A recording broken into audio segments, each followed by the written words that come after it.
it seems like no matter what, when I go on Twitter, and regardless of what Bernie Sanders tweets about, there's always somebody in the comments section that opens the same canned criticism. You could take out this can, they open it up and pour it out about how Bernie owns 3 houses, and supposedly this is supposed to be some kind of great inconsistency with what he's advocating for, and it really makes me wonder what are these people thinking that Bernie Sanders says forward? Do they think that he's gonna, if he gets into office, he's gonna force everybody to wear Chairman Mao uniforms and force everybody to leave their homes and move on to a Stalinistic farm collective? I mean, really, get real. Come back down to earth here. Come back down to reality. Bernie Sanders has never advocated for any form of absolute egalitarian society. Nothing even remotely close to that. I think the most similar to what he's advocating for you can find in Scandinavia. It's a Scandinavian form of socialism where I'm sure there are lots of people that own 3 or more houses there. Bernie Sanders and the people who identify themselves as democratic socialists, they are for less of the extremes of so many people that are struggling so hard just to make ends meet, and living a very modest lifestyle, working 40 or more hours a week, and they still barely can make ends meet if they can. There's a lot of people, there's a great number of homeless people in this country who are working full-time jobs, but they just cannot afford any housing. Meanwhile, you have the corporations, so many these major corporations, these large corporations, some of the biggest corporations in the world, they pay no U.S. federal taxes at all. And there's the billionaires that are paying very, very little in terms of rate of taxation, because most of their income is through capital gains, which is taxed less than ordinary income. So there's all sorts of these systems in our economic system that makes things so easy for the extremely wealthy to get even more wealthy. Meanwhile, on the other end of the spectrum, we have a system that makes it so difficult for everybody else, including middle class, such as like small business owners who have such a hard time paying for the health insurance premiums that are just skyrocketing, and that would Bernie's Medicare for All would help them, the middle class small business owners, because they would no longer have to pay out of pocket to pay for those huge health insurance premiums every month. That would be a great boon to small businesses, and it would also be great help to many people have the dreams of starting their own business, but are essentially job locked in their jobs because the current when they have the regular job pay has such good benefits, such good health benefits, and if they were to leave that job and start their own business that they've dreamed of doing, they would lose those health benefits, and then they would have to go and pay for these huge health insurance premiums through the private health insurance market. And then, of course, Medicare for All would end all that. You no longer have to be for small businesses don't have to pay for insurance anymore, because that would be everybody be covered. So people would not be job locked anymore. They could go find their own to pursue their dreams of starting their own business without worrying about losing their health insurance benefits.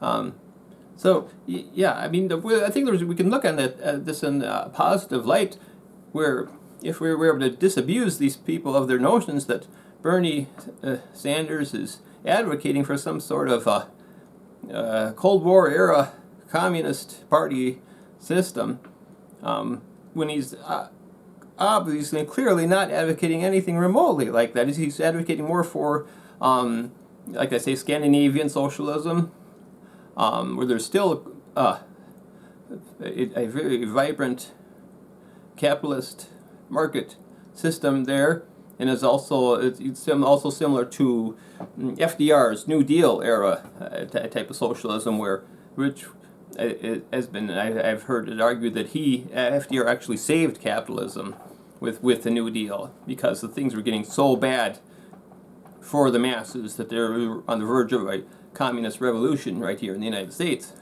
And so FDR's New Deal, he saved capitalism, instead of saying that he implemented. He did not implement any kind of Communist Party, Cold War era Communist Party system. He saved capitalism from that type of a more extreme form of socialism.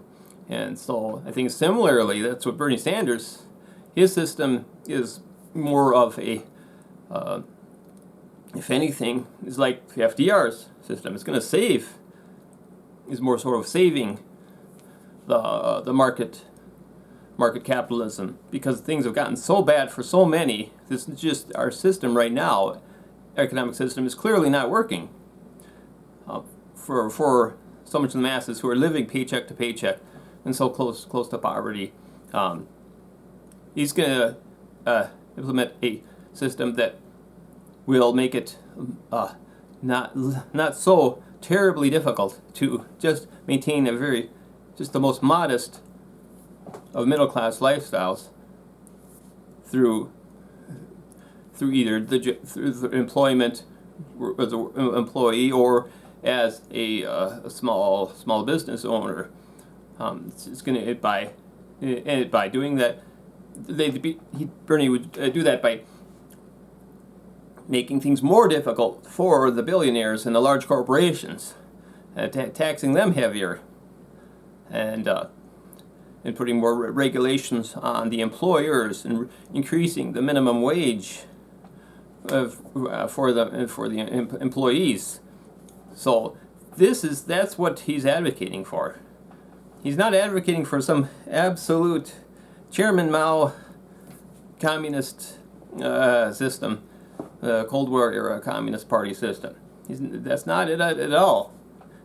So I think that if we look at it that way, we can get more of these people who have this completely this misconception of what Bernie is advocating for, where they think that somehow him owning 3 houses is 3 modest houses at that. They're not mansions.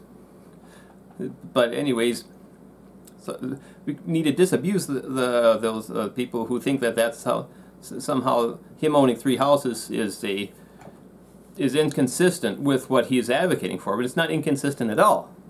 There's plenty of people in Scandinavia that own 3 or more houses.